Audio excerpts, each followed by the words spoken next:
मतदार यादी विरोधातील 4 याचिका या मुंबई उच्च न्यायालयानं फेटाळलेल्या आहेत। आरक्षण आणि सीमांकन संदर्भातील याचिकांवरती गुरुवारी आता सुनावणी होणार आहे।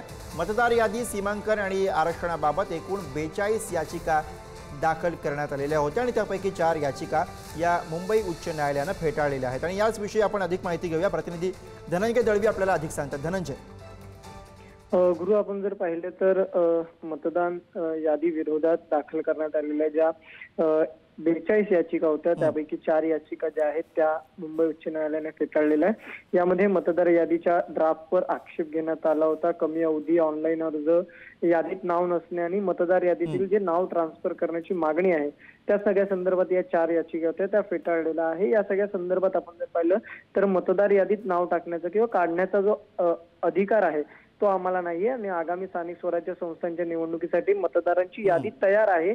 त्यामुळे 1 जुलै 2025 पर्यंत ज्यांनी नावं या यादीत आहेत तेच यंदाच्या निवडणुकीमध्ये मतदान करू शकणार आहेत आणि निवडणूक लढवू सुद्धा शकतात, असं राज्य निवडणूक आयोगाने प्रतिज्ञापत्राद्वारे उच्च न्यायालयात स्पष्ट केलेलं पाहायला मिळतं। त्यामुळे या सगळ्या संदर्भात ज्या दाखल करण्यात आलेल्या याचिका होत्या त्याच्यावर आज सुनावणी पार पडली आणि या सुनावणी दरम्यान आपण जर पाहिलं तर या 42 पैकी 4 ज्या याचिका होत्या त्या सीमांकन आणि आरक्षणाच्या संदर्भातल्या या सगळ्या याचिकांपैकी 4 याचिका फेटाळलेल्या आपल्याला पाहायला मिळतात। धन्यवाद धनंजय, आपण दिलेल्या सगळ्या सविस्तर माहितीसाठी।